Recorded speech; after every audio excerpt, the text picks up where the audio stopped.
this past year, I did something that I'd never done before. I went to a Vipassana type process back in California, where I stay, and it was actually called the Hoffman process. And in this program, you check in your phone at the start of an 11-day program, and you get it back at the end of 11 days without a phone. Let me get a quick show of hands. How many of you have stayed without your phone for 11 days, since you remember? Yeah, okay. Like a few of you. Okay, maybe 5 days more? Okay, all right. So, the TLDR, one of the TLDRs of that event was that everything about each one of us here as adults is defined by your childhood. The theory that you have likely heard of is that, we all grow up saying, I'm never going to be like my parents and never do this or that.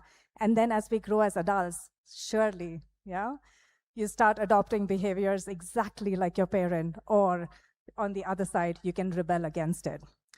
Well, it turns out that attitudes towards trust are also defined by your childhood. And in my case, I am one of those trust safety mode on settings.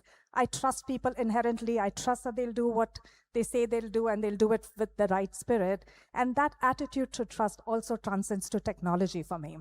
And by the way, we need all kinds of people. There are definitely people who are more the glass half empty mode, and we need all kinds of people to make the world what it needs to be.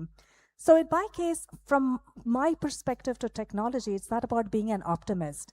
My first interaction with artificial intelligence was back in my undergraduate education at Nanded, Maharashtra, a tier 3 city. And AI was offered as an elective for the very first time in the university. I saw the potential. Of course, it took a few decades for that to be an everyday reality. I rallied a student body and I said, we must offer AI as an elective in this very first year.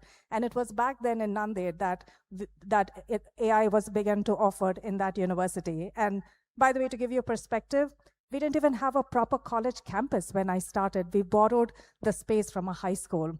So it was there that I started my journey in AI. And then if I fast forward in my role as the first employee for Facebook in India, Meta in India, and their managing director for India and South Asia, AI was used extensively. One of the big applications was AI ML being used to keep the site safe and trusted. How do we prevent content on the platform where it's about violating community standards, hate speech, violence, nudity, pornography, and the like? AI ML was a big part of how we did that. And the ROI there of trust was very straightforward. Right? If you're not trusted, you're not going to have people come on the platform. You're not going to have people stay on the platform. It was pretty straightforward to compute. Well, there are also social elements to it that were harder to compute, if you may, and took a longer time. For example, we found that with all parameters being equal, there were still less women using Facebook than men on the platform. And as we dug deeper, the user research team found that there was concerns about how the photographs on the platform were being used. And Meta introduced in India for the first time a ton of capabilities around things like photo guards, where you would prevent people from being able to download it, zoom in, take screen snapshots and the like. And slowly and surely, while the economic metrics of trust are easier to compute, the social metrics become harder, but slowly and surely with continued investments, that metric also began to change. So, this journey has continued, and as I stand here today in the first ET AI awards event here, and having the pleasure of having seen incredible applications that are changing the world of health tech, ed tech, finance, you name it. It is so powerful to see the potential of AI and what the entrepreneurs and leaders in this leaders are making come true. Well, trust is built over repeated interactions over several decades. It is the biggest enabler of relationships, businesses, society. Trust can also be broken in one instant. As I think about my career journey, after Meta, I was the first female investment partner at SoftBank Vision Fund back in the Valley, deployed $1 billion for them over areas like quantum computing, additive manufacturing, mental health. And then I jumped back into building. And the startup, the first incarnation of the startup was, how is it that we use the power of blockchain to enable a monetization source for creators and influencers? Well, we launched the product, and I think weeks later, the FTX debacle happened. Do folks remember when that happened? Yeah? Billions of dollars of economic value was eroded in a day, and certainly the consumer trust in blockchain as a platform, especially as relates to the use case that we were targeting, a B2C use case, evaporated. And we had to very quickly pivot what it is that we do.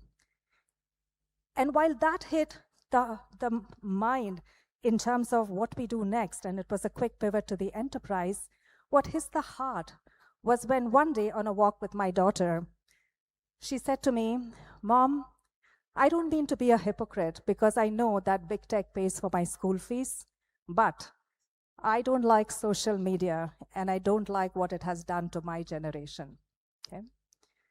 And just this past summer, my younger one, who's focused on environment, data, and sustainability, I think you can guess the question that she asked of me. She said, "Mom, you're going on stages across the globe talking about the power of AI. What is it doing to the environment?" Okay? So as I stand here today with a room full of founders, leaders at the forefront of AI, I have 3 messages for you to consider and to reflect on. One, for the folks who are the glass half full people, like myself, like Vishalsika, and I would say a lot of people in this room, and the people who are going to receive the awards, because we are dreamers, we are optimists, we think about the art of what's possible. For all of us, let's make sure that we take a deliberate look also at that glass half empty part. Think about what is the worst that can happen with this technology, and not wait for it to be an afterthought of after things have played out, but to be deliberate in our thought process, in the systems, in the processes, in the culture that we invest in to make sure that we are proactively addressing the downsides of this technology. Okay? In the world that I am in right now, my company, OptimizeGEO, which by the way has nothing to do with geospatial intelligence, but as I was talking to Puneet as we came in, it's in the world of generative engine optimization.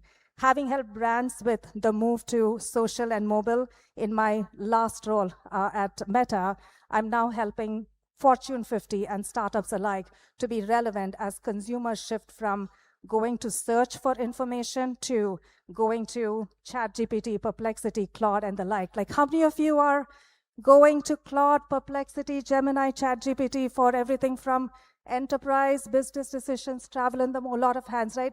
So the stats are that over 80% of both B2C decisions and B2B decisions are being influenced by AI search. So we have a platform that helps companies, brands, products analyze what are users asking for in LLM search, and how is it that they optimize their presence so that they're trusted and chosen and in a way that drives brand and business metrics. And I think a lot about the user side of this, because if you don't have complete information on the user side, you're making suboptimal decision. And that's the social impact that I think deeply about. And I think deeply about how can we make our technology accessible, not just to the large companies, but also to the local dentist who actually came up to our self-serve platform and signed up because he or she wanted to make sure that they appeared when someone went and said, "Who's the dentist that I can go to in my neighborhood for this procedure," right? So that's something that I think a lot about. I think a lot about with the AI Kiran initiative that we have with the government of India and a deep partnership with METI as well, especially including around the India AI Summit. And we have Lakshmi Pratruri in the audience somewhere who runs In Global Foundation. And together we're focused on enabling 1 million women, youth, differently abled senior citizens in the world of AI, so that while we stand here with the gender equity gap being 130 years to close, according to World Economic Forum, and all longevity innovations aside, none of us are likely going to live to see that gap close. Can we do everything that we can to make sure that we don't have a similar gap on the AI side? And again, it is so important that we start early, because this is happening faster, bigger than any one of us know it. So for all of the optimists in this room, deliberately think about not just the economic impact, the social impact, the downsides, and invest in addressing it, okay? Now, for the naysayers in in the world and in this room, we need you as well. We need you at all aspects. We need you in policy, government, industry, in society, not at bystanders, but jumping in to shape the technology in the way that you want it to be seen, and also to make sure that you don't throw the baby out of the bathwater as you ignore the glass half full part of things as you think about the promise of what's possible. And for all of us here, it's an invitation and a message for us to think in decades. Think about the social and the economic ROI of trust of AI, and think about what is it that we want the next generation to say to us when we go on a walk, and think about what you, just at an individual, deep down human level, want to reflect on as the impact that you have made with technology. May we all have many digital detox moments along the way. May we always remember the human values of kindness and empathy, and may we harness the power and potential and deliver unprecedented ROI, both on the economic front and the social front, using the power of AI.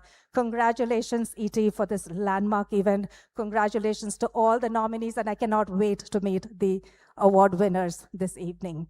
Thank you. And I think Lena said we want to take questions, so I'm happy to take a couple of questions.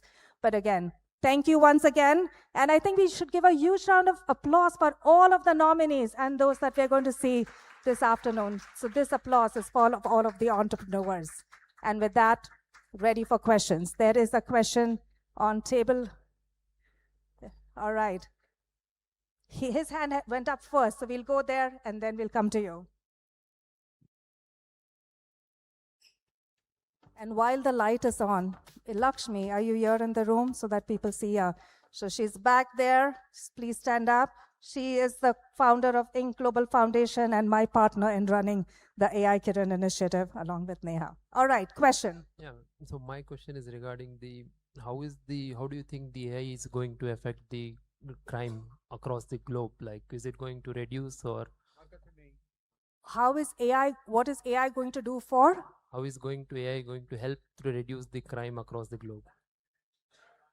Crime prevention. It could be in different terms, like various terms. Crime could be in various possibilities. Financial fraud, or be it in case of the exploitation of various people on social media, or be it on the physical front or on the roads, and how is the AI going to it's a great question. And as this technology goes, we are seeing both sides of it, right? We are seeing the rise of crime because of technology, like including with things like what's happening with deep fakes and the like, phishing attempts increasing, right? I'm a huge believer also in technology for good, and that very technology can actually also be used to solve crime.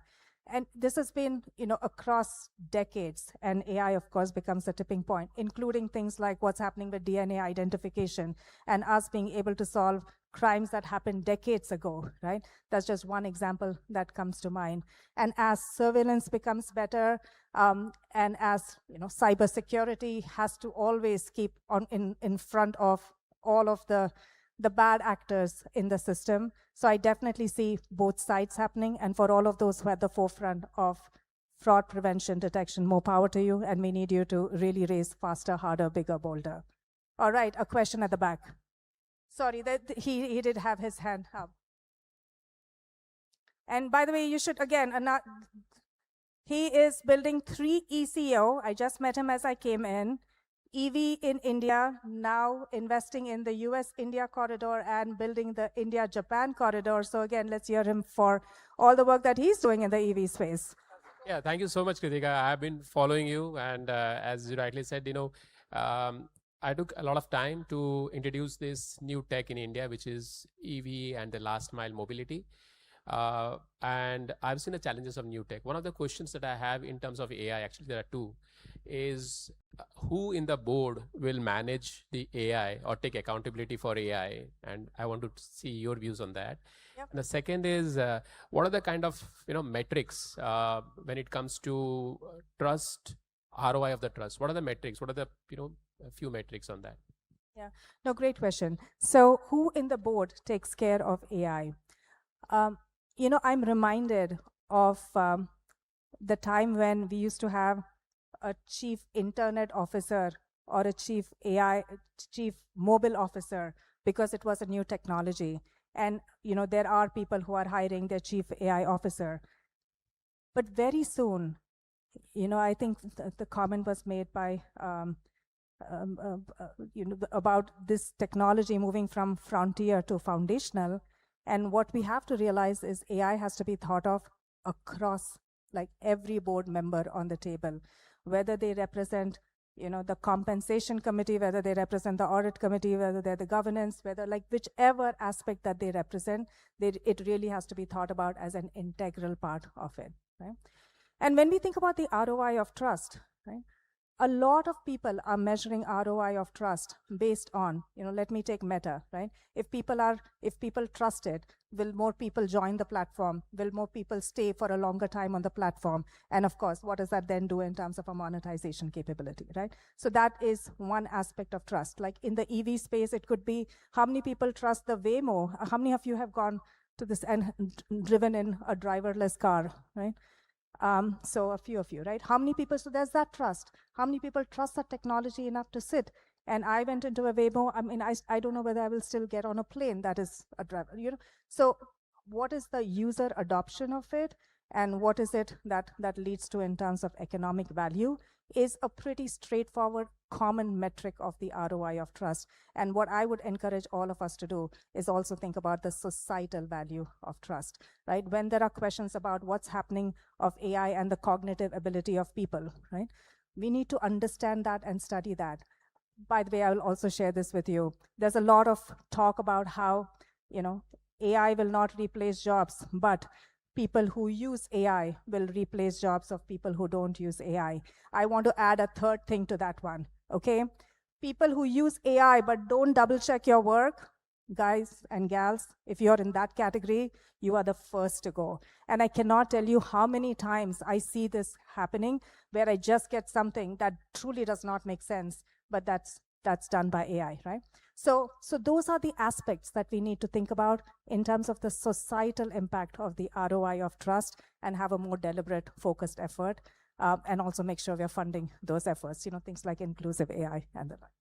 Okay, we're going to take, time's up. I think we're going to take one more question. There's one, and I would like a question from a diverse angle as well. So I'm sure there is at least one woman in here who has a question, and there's a question here. So we'll take that one and we'll take her question. And then I'm so sorry. I know time is up. I know there are so many hands up, but I'll be back for the awards evening. If any one of you is there, you can catch me then as well. I'm so sorry. Hello. Thanks for such a motivating speeches.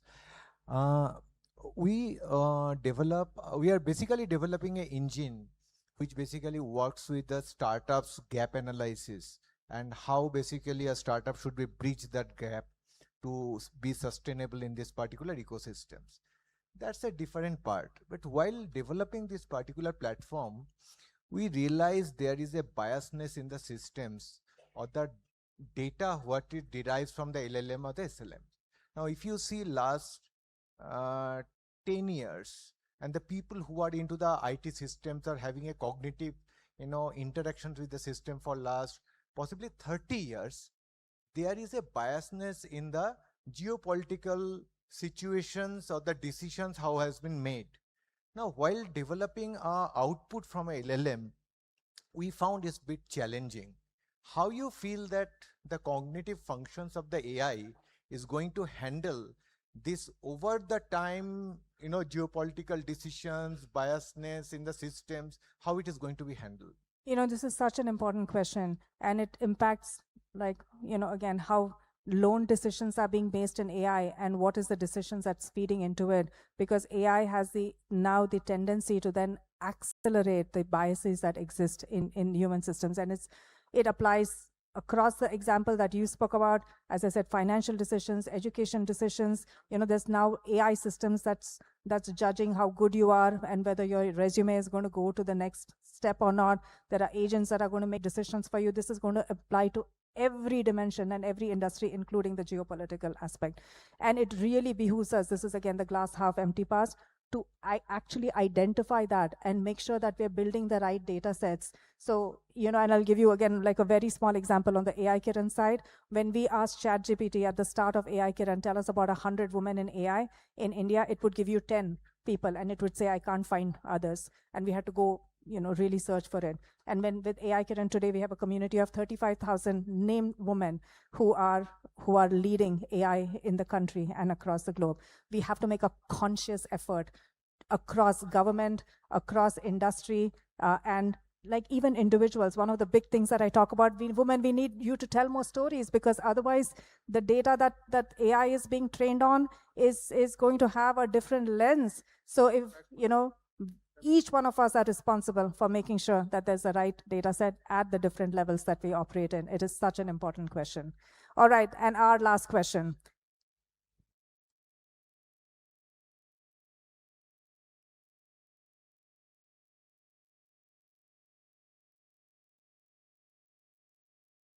In terms of sustainable growth, what do you see as a ROI for AI adoption? Is it kind of like a sine wave would be a sustainable growth, or it's kind of like steady state of positive trend? So what do you see? AI is compressing timelines, and like how, right? This is a tsunami in the making at level in terms of the pace at which it is happening.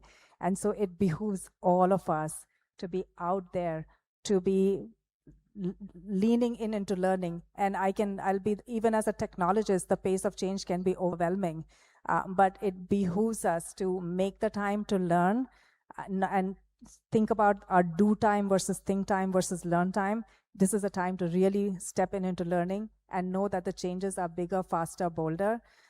What happens in 100 years can happen in 5 years. And that is the world that we need to be prepared for, and the world that we need to lead.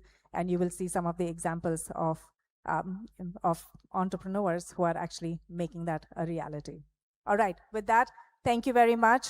And congratulations again, ET, congratulations to ENY, the knowledge partner. It was a pleasure to get to know the nominees, and I'm excited again about the awards even. Thank you.